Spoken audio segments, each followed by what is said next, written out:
Hi folks, Speedway Tag here. I'm finally getting around to doing my top 10 ranking of my favorite Button Shy games. Button Shy is a great little company out of the US producing wallet-size card games and dice games and a few other little things thrown in, but predominantly they're an 18 card wallet-size game. They come in these beautiful little wallets, which I'll show you in a minute.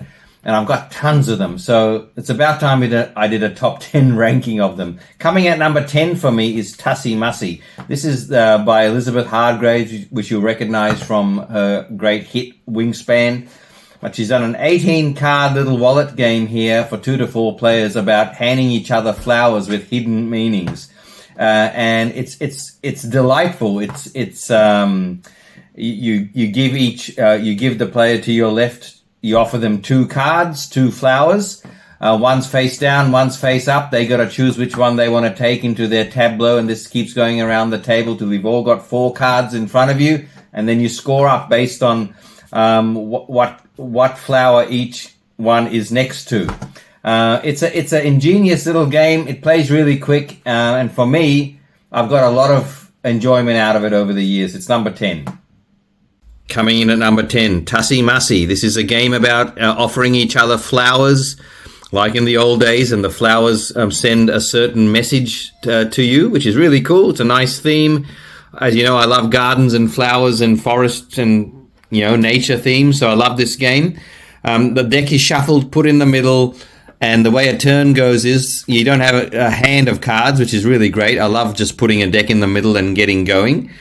The player takes 2 cards, looks at them, and decides to offer 1 face up and 1 face down to the next player. That player takes whichever one they want. If they take the face up one, they'll put it into their tableau, and then I'm left with the face down one, and it would come into my tableau face down as what's called a keepsake. Okay? And then this player would then take the next 2 cards, have a look at them, decide what benefits them. Sorry, I've got this one the wrong way. This is a honeysuckle and a peony. I think that's how you pronounce it. And then they would offer 1 face up and 1 face down to the next player. And so that player decides which one. They want to go with the one they know, or they want to take a chance on one they don't know. They put that into their tableau.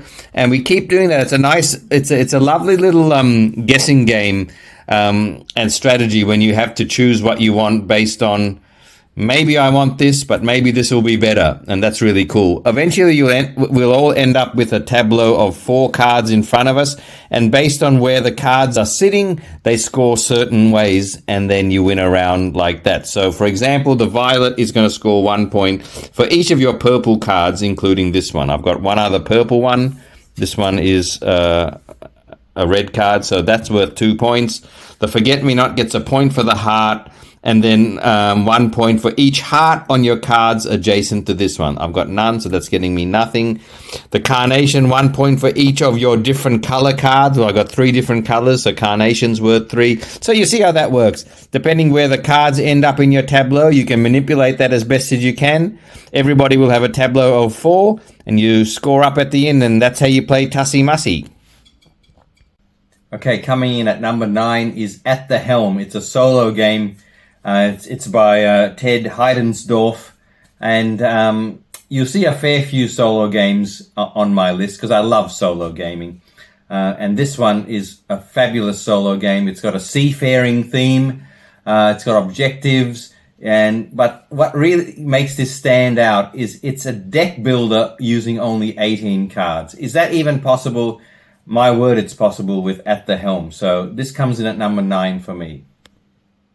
Okay, At the Helm at number 9 for me. Fabulous little solo game, seafaring theme. You've got 3 objectives at the top. You've got 6 to choose from, maybe 8 to choose from in this game. So there's a lot of replayability.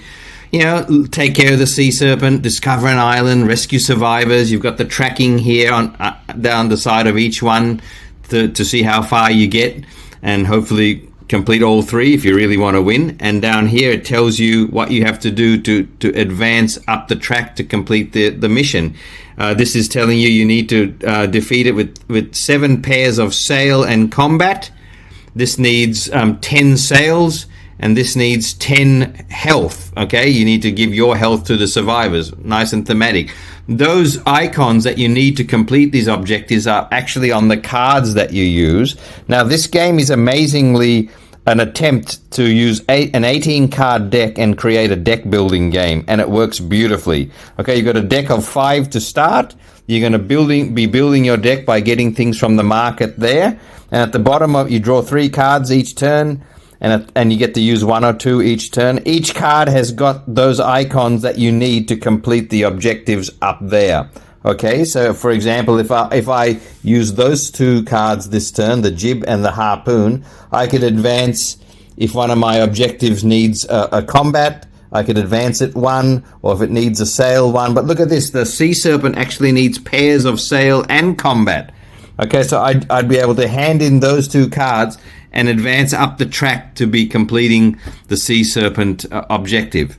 Okay, then I would refill my hand again with cards, and there's various things at the bottom of these cards to allow you to progress through the game. The gold allows you to buy from the market, but if you do end up using your whole deck, and before you reshuffle it again, you get to draft a card from the bottom row of the market, thereby building your deck and getting better things like +2 health, because you're going to get hit from time to time. You need to keep your health up. I also need health to fulfill this objective over here, to rescue the survivors. Fishing rod's going to help. This is 2 combats, but you take a hit. 2 sail on the main sail. The nautical charts, it helps you to ignore nasties that come your way. Extra coins to buy from the market, so you don't have to wait for the deck to run out before you can do that. So utilizing the icons at the bottom of the cards, building up your deck so that it's fairly powerful, and it's specific to your objectives that you want to complete. And so this is a true deck management, deck building game with 18 cards. Feels very thematic, and it's a great solo experience. And so if you can finish those 3 objectives, you win. Otherwise, you lose. Food Chain Island is my number 8, by Scott Arms, famous for the Tiny Epic series, which is fabulous, of course. I need a few more of those to complete my collection, that reminds me. But Food Chain Island is another solo game. But as I've said many times on my channel, solo games for us are basically cooperative games, multiplayer games. So they work well if I'm by myself at the table, or someone wants to come and join me in the experience. They're great for that. This is based on a very, very old style or mechanism of game, which goes back, I don't know, hundreds of years, maybe not that long. But it's ingenious the way that he's incorporated that into this game. It's animals eating other animals on an island. Sounds weird, I know. It weirded me out at first, but you'll get to love it. Food Chain Island comes in at number 8 for me. And, you remember those games where you had the matchsticks in the holes and you keep jumping over matchsticks until you're trying to be left with only just one. Well, that's what this game is, but with fantastic artwork, even though a little bit disturbing at times because it's animals eating animals. Takes a little while to get used to that, to be honest. But yeah, you keep moving cards around, getting rid of, the stacking on top of other cards so that the cards just become less and less and less in the grid until hopefully you end up with just one card at the end. Just like the old matchstick game. And it's just such a simple twist on that old standard game. For example, each animal has a number in the corner, and an animal can eat an animal that's next to it as long as that animal is 1, 2, or 3 numbers less than it. So that 15 polar bear could eat that lion. In fact, that's what he's doing in that picture. Right, that polar bear could eat that lion. That lion could eat that gator. But that snake couldn't eat the mouse because that's more than 3 less. Okay, but the snake could eat that bat over there because the bat is only 1 less than the snake. So you keep, if you took a turn like this and the snake ate the bat, you'd move it on top there, right? So now there's a gap here. But the predator that ate, you also have to perform the actual ability on the predator's card. If you can't do that, you can't make the move. And so because the snake ate the bat, now we have to perform the snake's ability, which is swap the location of 2 cards. So I could swap 2 cards. And those abilities are what allow you to manipulate your grid so that you can give yourself the best chance of getting down to just 1 animal left. Okay, it's super, super hard. It's really challenging.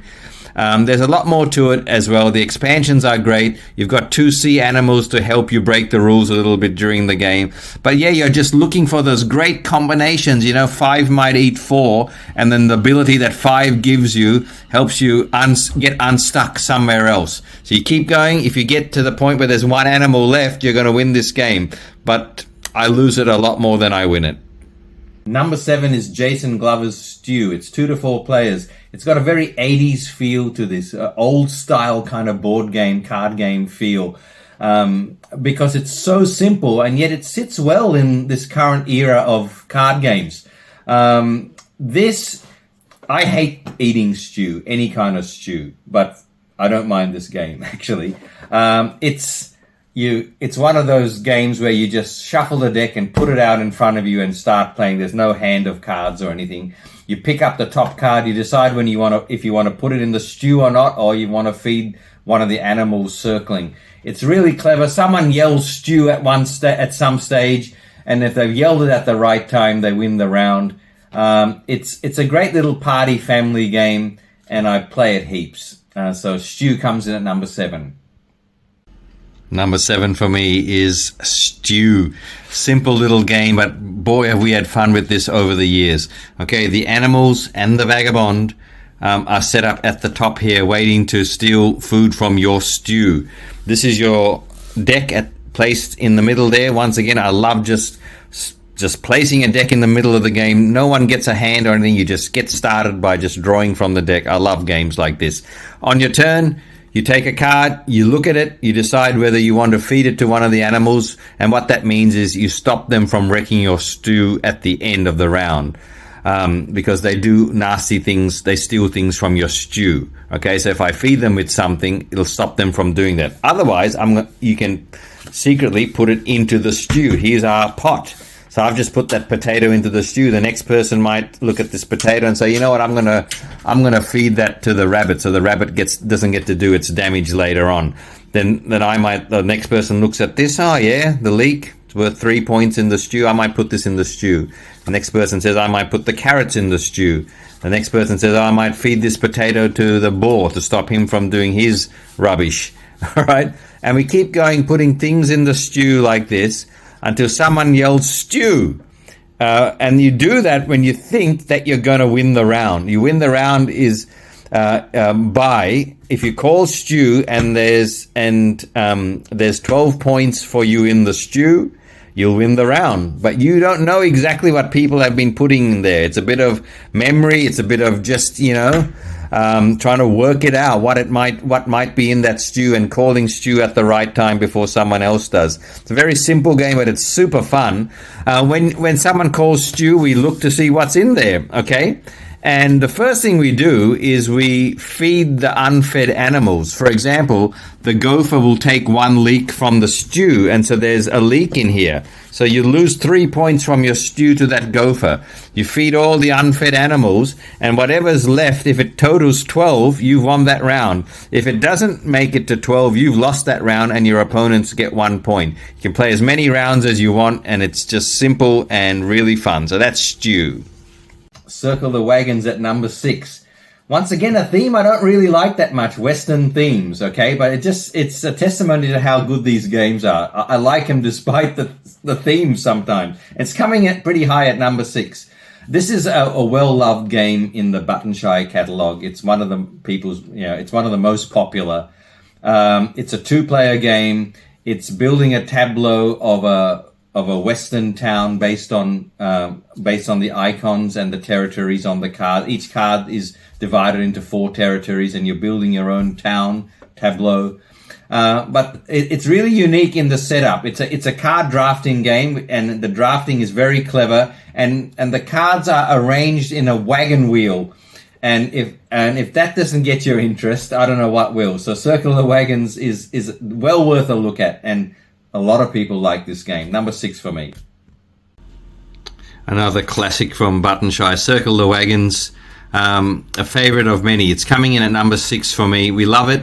It's set up like this, 3 objectives in the middle, and then the wagon wheel around it of the remaining cards. On the cards, you'll see it's got various territories, and they are, a desert and forest and snow and mountains and plains and water, but they've also got icons on them like cows and forts and wagons and bottles and picks and guns and all sorts of things. And what you're trying to do is you're just drafting from the wheel. So if it's my turn and I want to take this, start from the top, and this is the first card. Let's say I want to take this.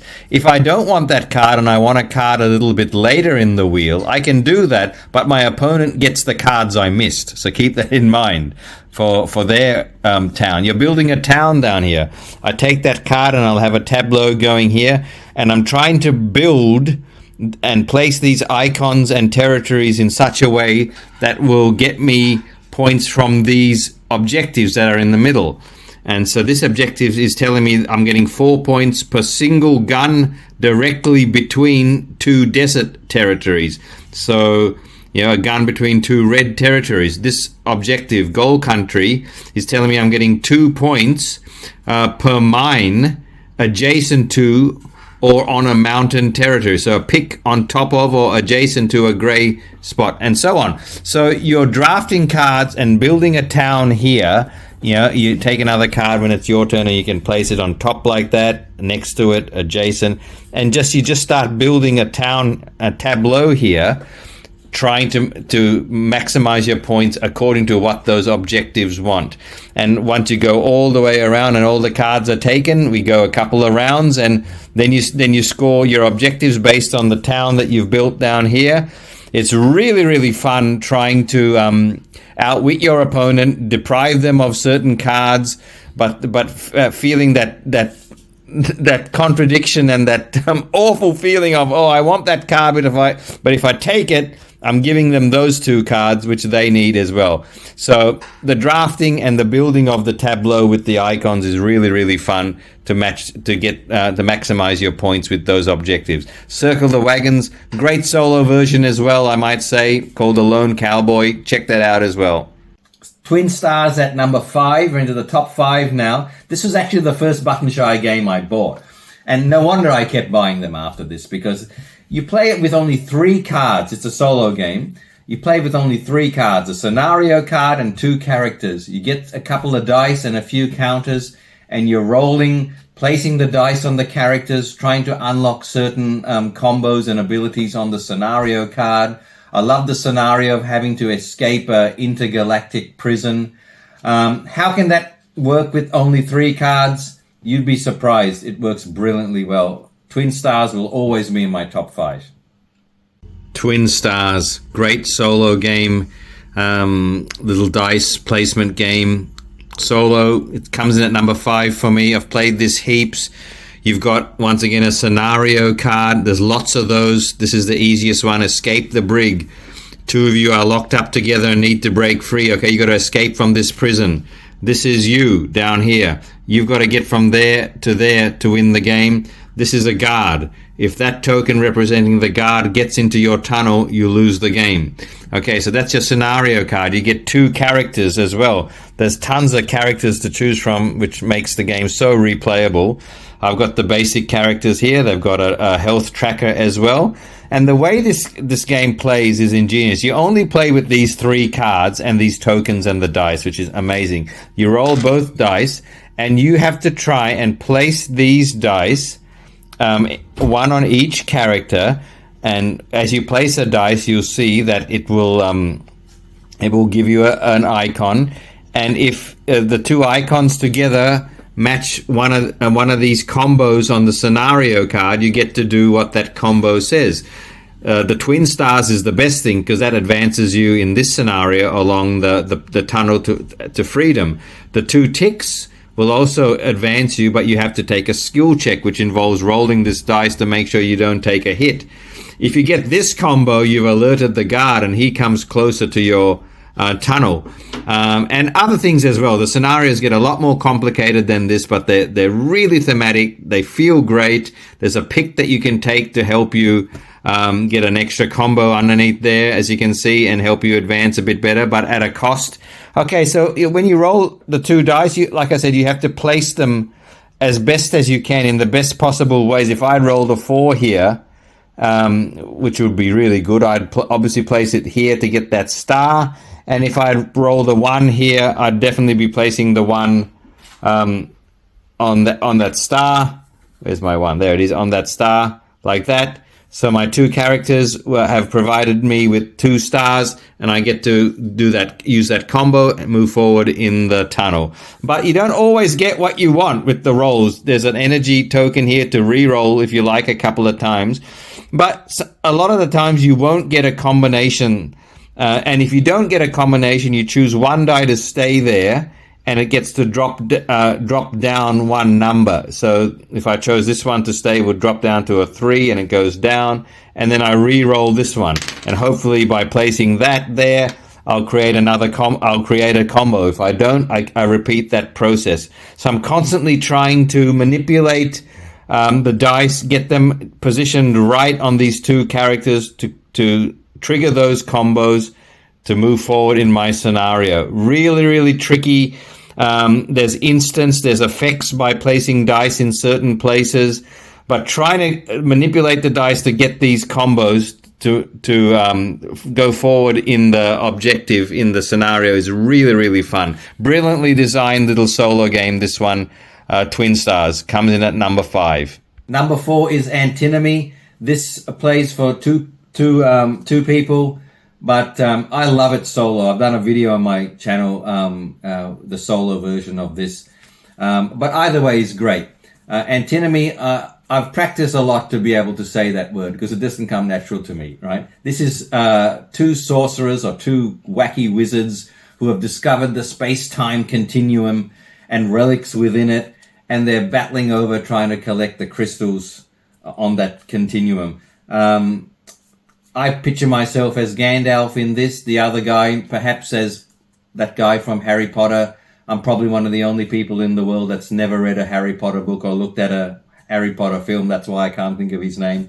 But Lord of the Rings all the way for me. Antinomy is very unique, and you'll see that if you ever give this a try. It's very unique, and it's coming at number 4 for me.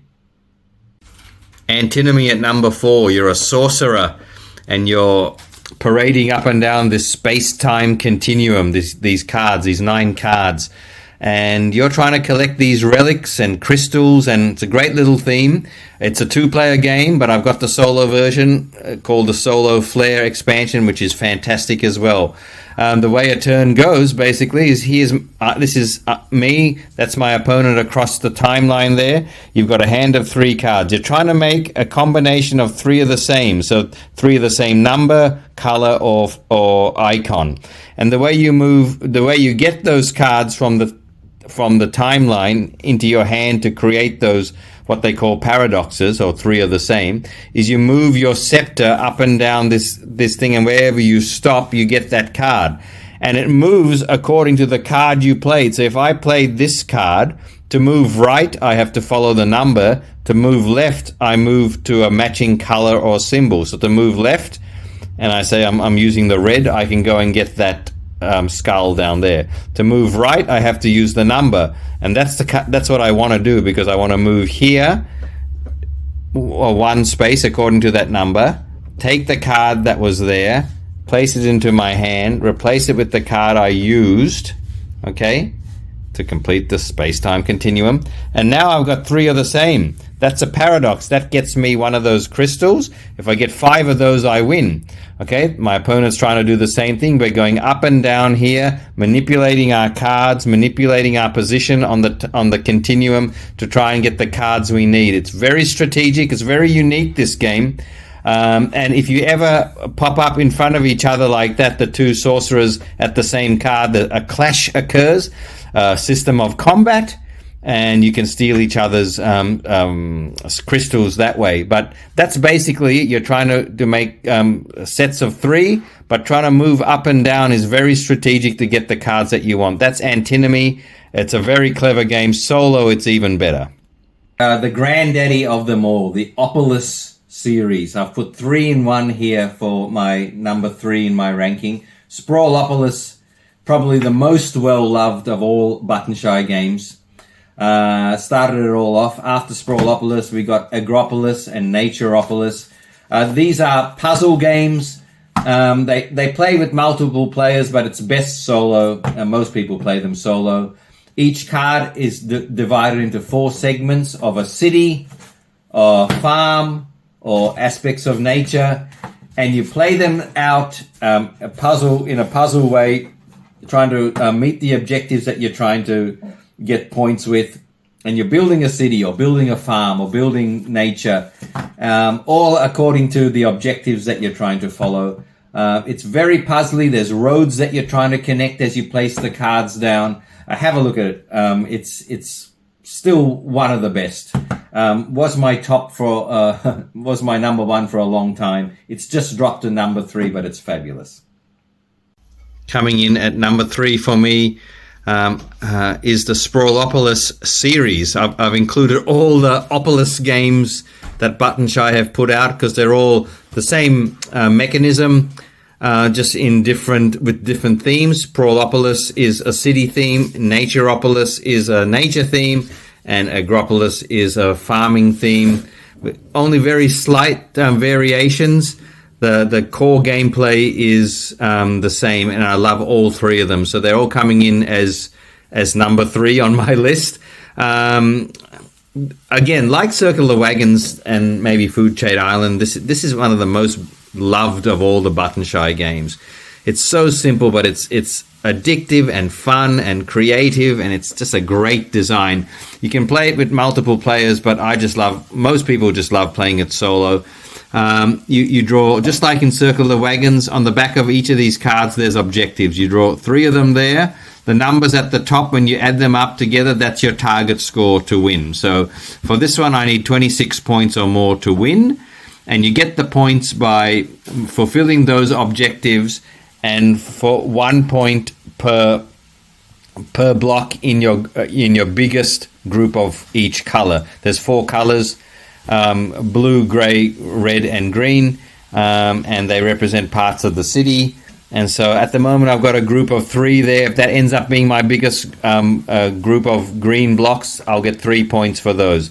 There's a group of 2 gray blocks. If that ends up being my biggest, that's 2 points for me there. So you're trying to get some decent blocks together, while at the same time adhering to some of these scoring conditions. For example, Central Perks is a 1 point per park block located inside the city, but you're going to lose 2 points if you've got a park block that's on the edge of the city. If you can make a loop, you're getting 12 points, because there's roads here as well, as you can see on these cards.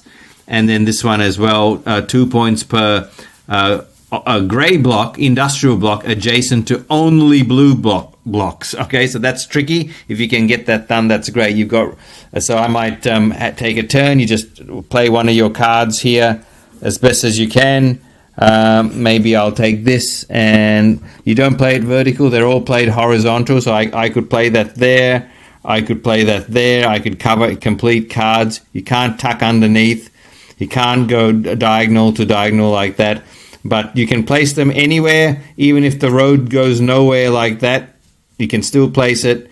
But it's a huge puzzle trying to place your cards, all the cards in the deck, to maximize your scoring and to get as fewer roads as possible, because roads are -1 at the end of your score as well. So if you can connect roads while you're doing your objectives and getting your blocks of colors, that's great as well, because too many unfinished roads will be a lot of negative points. So you somehow balance all of that, and you keep going for your target scores up there. Fabulous game, and the others are great too. Naturopolis and Agropolis as well. The themes are great. This series of games comes in at number 3 for me. Coming in at number 2 is Banned Books. This is a solo game again. And in it, you play a character from a book that's been banned by the powers that be. So niche and so specific a theme, but I've been a librarian for 30 years, so I naturally gravitated to this game, and it's really, really great. It's unique. It's a programming game. I don't normally like programming games, but this one, coupled with the theme, really works for me. There's a whole stack of characters you can play, and they're characters from great literary works that you would recognize, so that feels very familiar. You need a dice, you need a few counters, but it's super fun. It's very unique, and again, I like it mostly for the fact that it's a mechanism that I don't usually enjoy, but it makes me enjoy it because the game is so well designed. Banned books. My second favorite Button Shy game is the solo game Banned Books. Quite difficult to get these days. Yes, as I said many times, solo game, of course, but when you can sit down with 2 or 3 people and just play it as a cooperative game like you can any solo game. That's what we do a lot of the time with these solo games. Okay, Banned Books. I'm a librarian, so no surprise that Banned Books is getting in my top 3. The problem, what you are in this game is you are one of the characters in a banned book trying to get your book back on the commercial shelves, right? These are the powers that be that have banned your book, and you are trying to defeat them so you can get your book back on the shelf. It's a programming game as such. These are the powers sit there. The dark tokens are them. The light tokens are myself. And these are the 5 different actions you can use to program and get yourself moving. If you get to the end of 2 of those tracks, which you see go around the powers card, if you get to the end of 2 of the tracks before 2 of the powers do the same thing, then you win the game. They move up in certain ways, and you move up in certain ways by manipulating these actions down here. You get to choose from all these fantastic book characters. I've chosen Old Major as my character, and he's obviously got special abilities, a health tracker as well. So the way a turn goes is you have 3 action points, and to perform the action in lane 1 will cost you 1 action point. To perform the action in lane 2 will cost you 2 action points.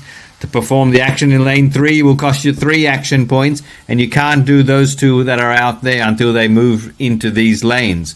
So it's about manipulating these actions into the lanes, and then performing the action by using your action points. So for example, if I want to use this action, it'll cost me 1 action point because it's in lane 1. It's progress. It means that I can progress one of my tokens up a path, and you can get moving like that. Stall means I get to take a token over here and place it on one of the powers that be, like that, and then they're stalled. They can't move for the next time that they try to move.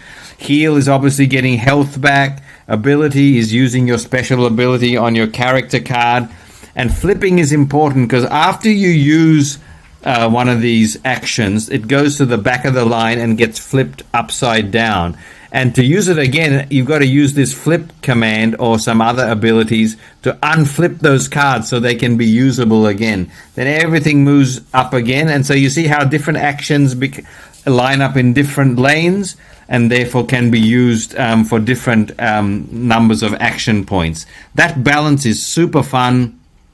It's great having someone join in with you on a game like this to see things that you can't see. After you've taken your turn, if you haven't used all your action points, you can use the remaining points as movement points. And you do that.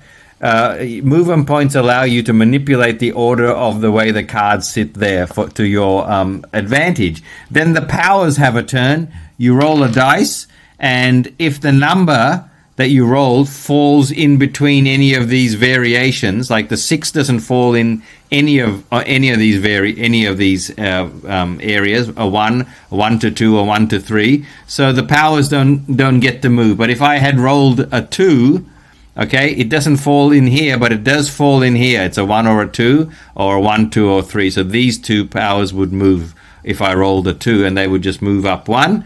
A few other things happen as they move as well. I can take hits on my stamina as well. You have to watch out for that. There's a few other little rules, but this is effectively programming these actions, manipulating them, using your actions points wisely, and trying to get to the end of those tracks before the powers do to get your book back on the shelf. It's so unique.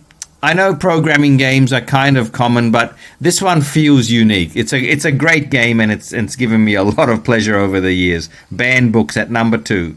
Okay, up until 6 months ago, Banned Books was my number 1, but it's been pipped at the post by Rage More. Rage More is my favorite Button Shy game. It's at number 1 for me. Again, it's solo. It's a fantasy theme. Your heroes up against the denizens of evil, dragons and skeletons and giant spiders and so on. It's a very complex game at first, but when you get it, when you sort of lock into what the game's about, how the mechanisms interact with each other, and you'll really enjoy it. I love it because I keep discovering new things about this game. It's very it's very similar to the Oniverse games, which I love so much, and so all those put together, I feel like it's a different experience every time I play this game. I discover new strategies every time I play. So for that reason, it just engages me every single time. Rage More is my number 1. Rage More is my favorite Button Shy game. It'll take a couple of plays before you work out the true brilliance of this design, because it's a little bit complex. There's a lot going on, but when you finally get it, it's a wonderful experience. It reminds me a lot. It's the Button Shy game that reminds me most of my beloved Oniverse series of solo games. Plenty of videos of those on my channel if you want to go have a look. But Rage More reminds me of that style of game because of the symbols, the artwork, and what you're doing. This is kind of a fantasy themed game. You start with a party of 3, and you've got these good characters. These cards are all double-sided, by the way. They've got the bad characters on one side and the good characters on the other. So typical Button Shy make maximum use of the cards. So when they're flipped this way, they're your people. They're on your team. When they're that way, they're the evil team. Okay, and so we've got a group of what these are called quests. Okay, and a group of 3 cards there form one quest, and a group of 2 cards there form another quest, and these are all just the various creatures and opponents that you will come across. And so the cards sort of function in multiple ways, and I'll explain that in a minute. Over here you've got your deck of cards, and at the start of a turn you draw 1 card as your encounter. Okay, this is the thing that you've encountered along the road as you're recovering from this last great battle. And so you can either combat this guy and by defeating him in combat based on the values on the cards of one of your of your party. You can bring him into your party. And why would you want to do that? You might bring him into your party because of the symbols that he provides, because these icons on the bottom of the cards are what you use to get things done in this game. So you might want to combat him first to bring him into your party to be useful. If you can't beat him, you're going to lose one of your guys into the graveyard. 3 of them in the graveyard, you lose the game. Okay, so you can combat. That's one action you can do on your turn. The other 2 actions are the way you manipulate the cards to get your win condition. And the first action you can do is explore, where you use the symbols at the bottom of these cards. They're the skills of your heroes, and you're using these symbols at the bottom of the cards. They allow you to interact with the other cards, particularly those cards in the quests. Okay, so this explore action allows you to use the rules of these symbols to go and complete these quests by matching them in certain ways. If you use the explore action, think of it as these are quests that you're going on. And as you complete each one, you move the card into a tableau over here. And to win the game, the only way you can win the game is if you get 3 of the two groups of three of different suits. Okay, so 3 roads or 3 crosses or 3 suns sitting here as completed quests. You win the game, and you get those cards by using the rules of these symbols that are on the bottom of each of your heroes. So you're interacting with your party to try and get those cards to fulfill those conditions. That's the explore action, going on the quests.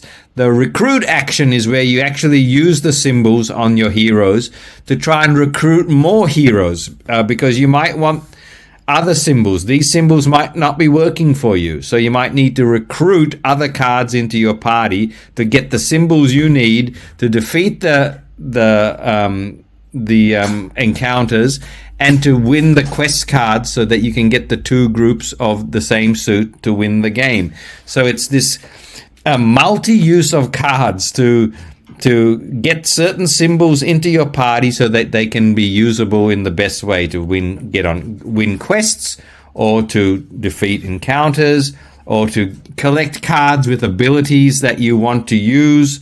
If you don't deal with the encounter, he'll move into one of the quest areas and cause a few problems for you. That's when these abilities trigger, and some of them are really that you take a real hit with those abilities as they move in there. Some of them you can cope with, and you can escape them. They're not going to cause too much problems for you. So it's this balancing act of, should I let the encounter go in there and trigger his ability, or do I need to deal with him first? Do I need what quests do I need? Are there still the symbols out there that I need to complete the quests here? What's my party looking like? Have I got the right symbols up with the right people? Have I got the right values on the cards to be strong enough in combat? And this engine just keeps moving and cycling through, and you have to try and manage that to, as I said, get that win condition. 2 groups of 3 suits here. Sounds complicated, I know, but once you start playing it, you get the idea. But basically, it's a fantasy game of using your heroes and bringing new heroes into your party to defeat the enemies or to complete the quests. You can lose 5 different ways in this game and only can win one way. That's Rage War, and that's my favorite Button Shy game. Okay, there's my top 10 Button Shy games. There's tons of Button Shy games, okay? So it's hard to pick 10. But Rage War number 1, Banned Books number 2, The Opuluses number 3, Antinomy 4, Twin Stars 5, Circle the Wagons 6, Stew 7, Food Chain Island 8, At the Helm is 9, and Tussie Mussy at 10. But I want to show you a couple of honorable mentions because these were right on the edge. Rove is reasonably new. This is about a little robot that crash lands on a planet and you have to use your modules to get yourself off the planet. Super game, super popular. I love Hierarchy as well, 2-player game about the various people in the royal court. Very clever game. Scott Arms again from Tiny Epic fame did Ugly... is it Ugly? Yeah, it's Ugly Griffin Inn. Great solo game, this one, about organizing unruly patrons in your inn and putting them, in a certain order so that everybody's happy and nobody annoys each other. Very clever, very unique theme, this one. Wonder Tales with all the sort of fairy tale characters here. This is another clever 2-player game. Love that. Tides is becoming... Well, Tides almost made it into the top. This one really fought with Tussie Mussy for the 10th spot. This is about set collecting things on a beach. I've done a video on this as well. And this is very relaxing. I feel good when I play this game. And the last one I want to show is Ahead in the Clouds. This was the second Button Shy game I ever bought by Daniel Newman. Very clever. A city in the clouds, and you are trying to extract resources from it to try and save the planet below. Very clever 2-player game, this one as well. Great artwork, really nice design. I could go on forever about Button Shy games, but I'll finish there for now. Thanks for watching.